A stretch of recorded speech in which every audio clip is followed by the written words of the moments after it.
Antes de penetrarmos no tema que me traz a esta tribuna, eu não posso deixar de colocar a minha colher de pau nesse angu, como diz no estado de Mato Grosso. Senhora Presidente, nós estamos falando tanto em Quaresma, em Quarta-feira de Cinzas, me fez lembrar Santo Agostinho em Confissões, que ele diz que nós não podemos ter nada contra o pecador, mas devemos ter contra o pecado. Agora, o pecador ele precisa ser redimido do pecado. O senador Eduardo Suplicy, e eu estou citando o senador Eduardo Suplicy para que ele possa usar o artigo 14 do Regimento Interno, nós possamos fazer uma interlocução nesta tarde maravilhosa aqui de quinta-feira, disse que erros foram cometidos. As palavras, senador Suplicy, são símbolos, são signos. Vossa Excelência, como professor da Fundação Getúlio Vargas, sabe bem disso, isso é semiótica. Erro é o que uma criança comete, quebrando um copo. Esse é um erro. Agora, o que foi cometido nesta ação penal 470, chamada de mensalão, foram crimes, fatos típicos, antijurídicos e culpáveis. Crimes. O Ministério Público Federal denunciou o Procurador-Geral, alegações finais foram feitas, o Supremo Tribunal Federal, a mais alta corte da República, entendeu que os fatos estavam provados. Foram crimes. Assim, senhora Presidente, eu deixo este tema e vou para um assunto paroquial, já que nós estamos falando tanto aqui em presságios da cristandade. Senador Suplicy, se me permite. Senador Perutax, sim, Vossa Excelência observa que o Supremo Tribunal Federal constatou que houve crimes que constituem certamente erros gravíssimos, e o importante é que ações desta natureza possam ser evitadas, prevenidas, com base, inclusive, no propósito de evitar que, seja meu partido, seja qualquer partido, venha a incidir novamente em ações erradas, criminosas como esta, é que eu tenho proposto, e tramita já aqui no Senado, que toda a contribuição, seja do poder público, seja de pessoa física, seja de pessoa jurídica, a quaisquer partidos e candidatos, passem a ser registrados em tempo real nos sítios eletrônicos de cada partido e de cada candidato, como, aliás, eu próprio procedi na minha última eleição em 2006, de tal maneira que, se todo partido, inclusive o meu, passar a ter o compromisso de nunca utilizar recursos que não sejam contabilizados e os registrar no cotidiano, ao longo da sua vida e, sobretudo, durante as campanhas, quando, por exemplo, se chegar ao dia 30 de setembro, véspera do primeiro domingo de outubro em que se realizam as eleições, cada pessoa, os meios de comunicação, cada eleitor poderá ter consciência de qual a natureza do financiamento daquele partido e daquele candidato.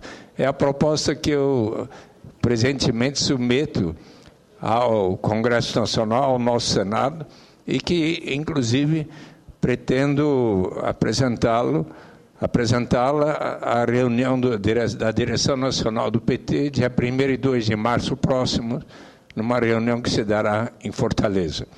Muito obrigado pela oportunidade. Eu agradeço e ouço com alegria a fala de Vossa Excelência. E também concordo inteiramente, senador Suplicy, os fatos, eles foram gravíssimos, independente de partidos. PDT, PT, a questão não é o partido, porque partido não comete crime, é a pessoa que está filiada ao partido político. Isso pode ocorrer em qualquer partido, em qualquer das profissões. A questão não é que a ocasião faz o ladrão, a ocasião desperta o ladrão que existe dentro da pessoa. Dentro da pessoa, independente de partidos políticos. O que nós não podemos, e aqui mais uma vez me louvando do direito canônico, é nós ficarmos num silêncio obsequioso.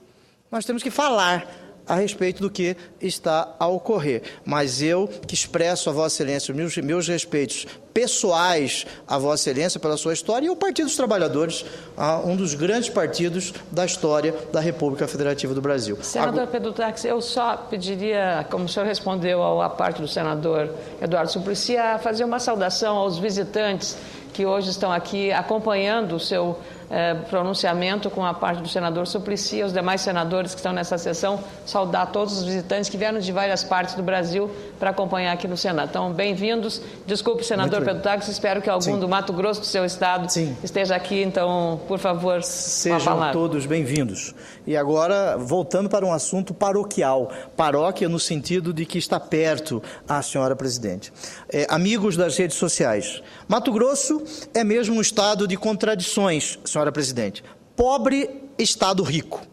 É por meio desta reflexão que inicio a fala sobre a situação das estradas do estado de Mato Grosso. Um assunto bem paroquial, como nós estamos a ver. Com as chuvas dos últimos dias, aquelas que já eram precárias ficaram intransitáveis, intransponíveis, senador Rodrigo Hollenberg. Um quadro de desgaste e prejuízos incalculáveis.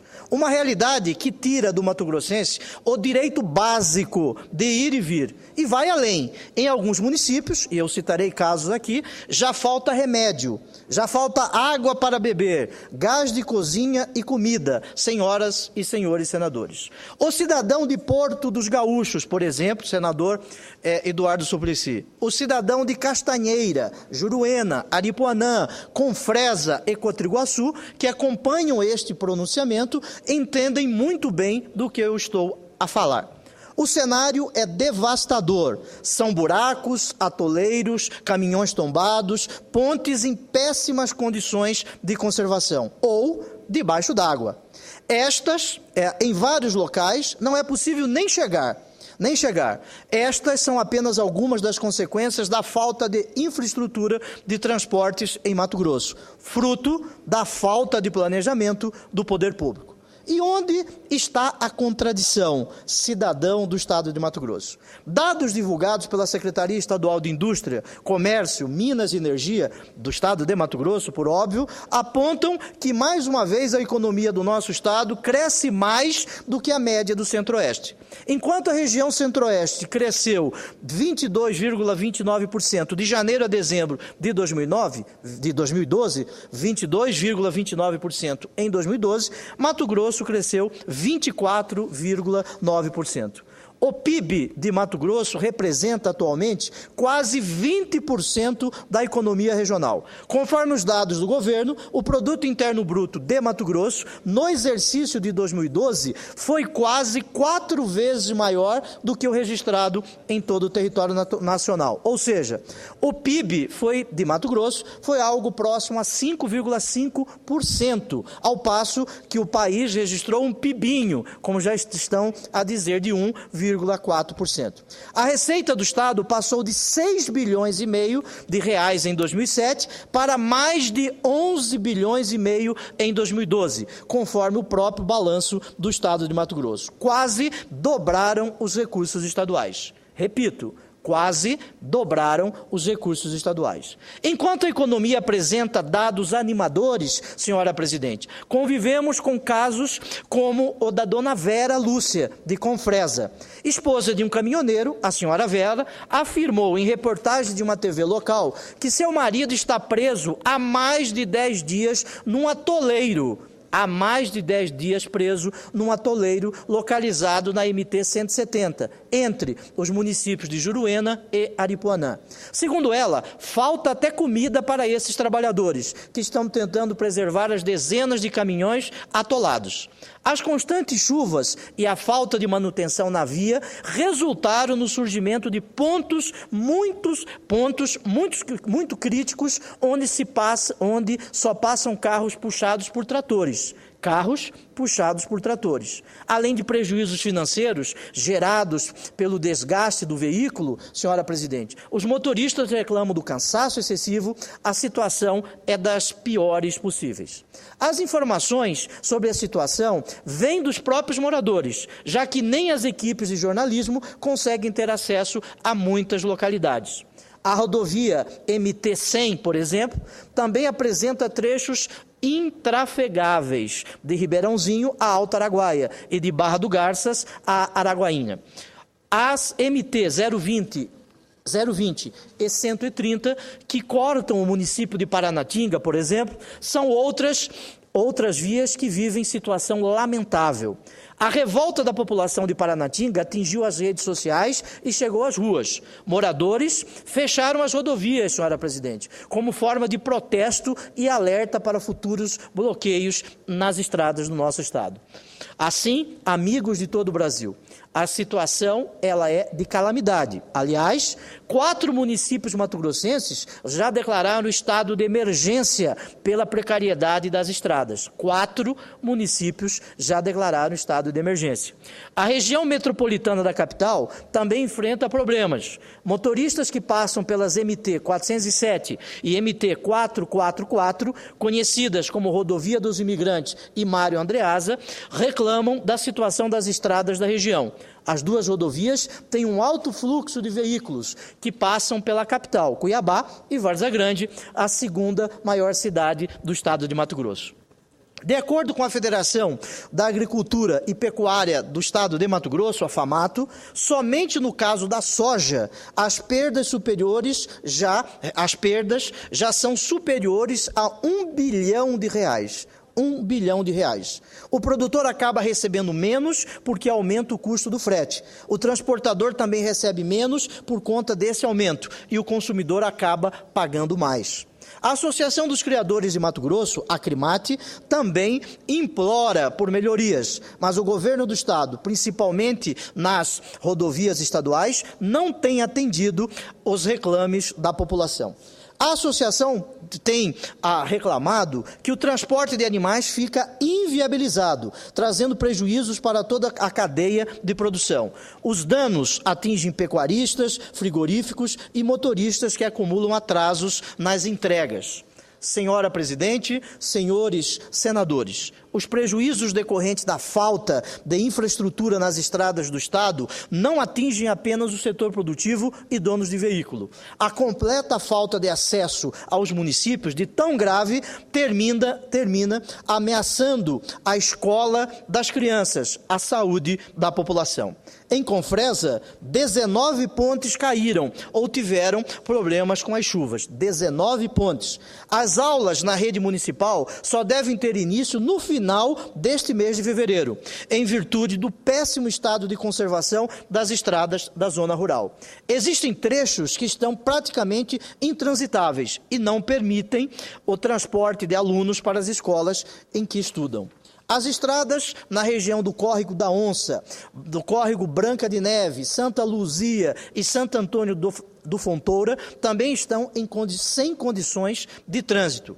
Em algumas cidades, como Cotriguaçu, conforme me narrou por e-mail os senhores Luiz Felipe Lara de Souza e Everaldo Fialho, os remédios não chegam. Pacientes não podem ser transferidos para outros hospitais e aguardam transporte aéreo. Cotriguaçu está há 1 semana ilhada, porque todas as saídas estão impossíveis de serem transpostas, não contando com água engarrafada, gás de cozinha e combustível. E o que diz o governo do estado de Mato Grosso sobre tudo isso? O que diz o governador? Por meio de nota a imprensa daquela que nós todos conhecemos, que serve para tudo, serve para falar do carnaval, para batizado de boneca, para a vitória da Copa do Mundo, nota a imprensa que serve para tudo. O governo do estado diz que algumas obras foram paradas por causa das chuvas.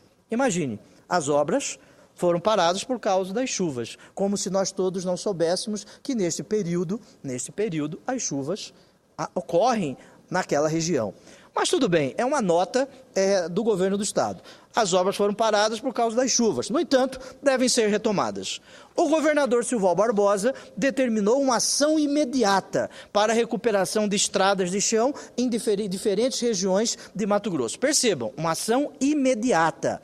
E elabora um plano para a restauração de aproximadamente 2.000 quilômetros de rodovias pavimentadas, que se deterioram ao longo dos anos por não receberem manutenção, que se deterioraram, melhor dizendo, ao longo dos anos, por não receberem manutenção. Segundo o anúncio oficial, foram mobilizadas as 24 patrulhas existentes no estado e mais de 700 maquinários cedidos em comodato aos municípios. Além disso, o governo doará óleo diesel às prefeituras. Tudo para que seja feita a reparação de forma imediata. Imediata. Muito bem. Aí vem o questionamento, senadores, feito pela dona Vera Lúcia, da cidade de Confresa. Ela pergunta: na época da chuva, não dá para fazer nada, porque mina muita água. Mas, e na época da seca? Esta pergunta foi feita por uma cidadã muito simples de Confresa. Repito a pergunta. Na época da chuva, não dá para fazer nada, porque mina muita água. Mas, e na época da seca? Será que faltam recursos ou planejamento? Esta é uma pergunta que faço desta tribuna.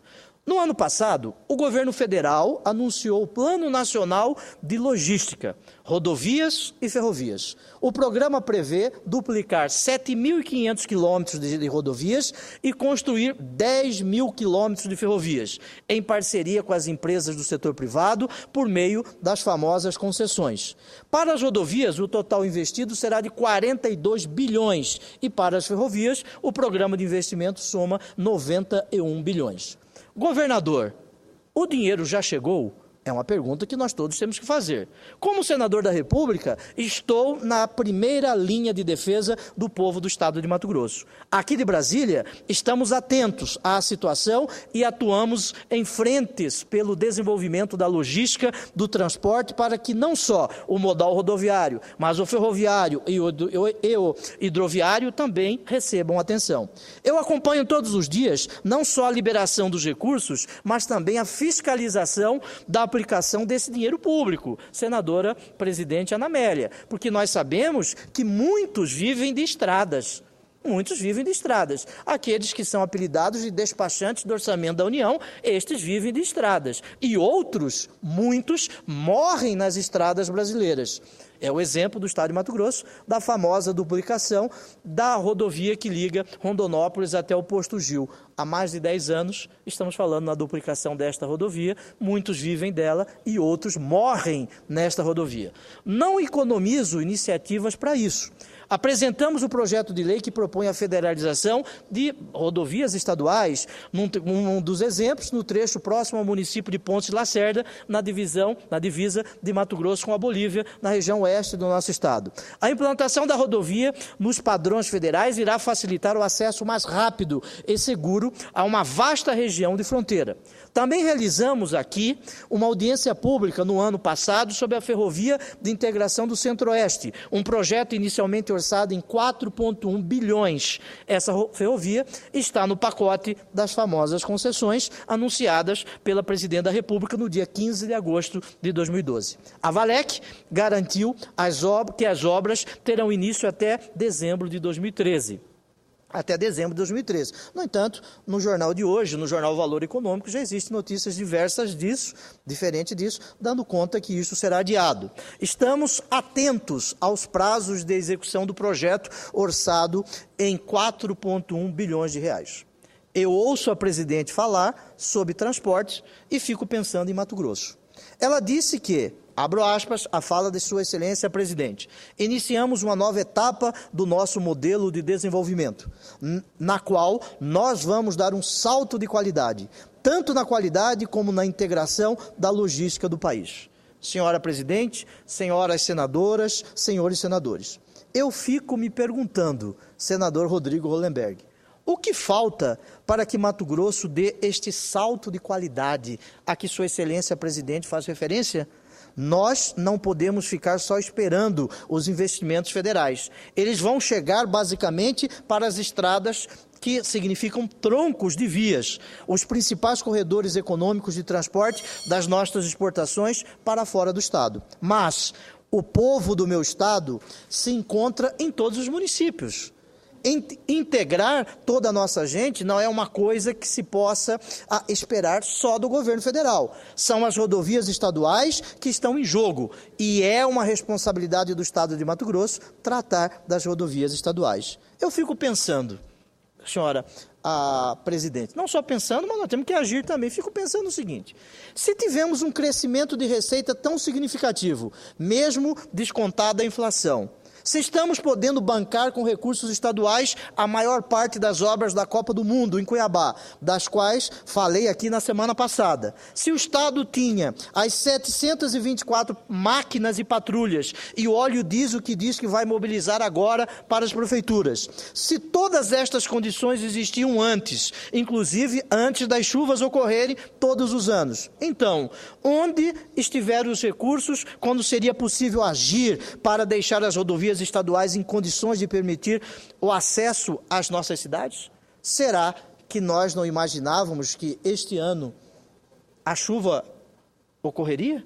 Será que porque foi um ano da renúncia do Papa, né, mudaria o aspecto climático do estado de Mato Grosso? Por que isso não foi feito na época da seca? E os equipamentos do tão divulgado programa Mato Grosso 100% equipado não chegaram aos municípios?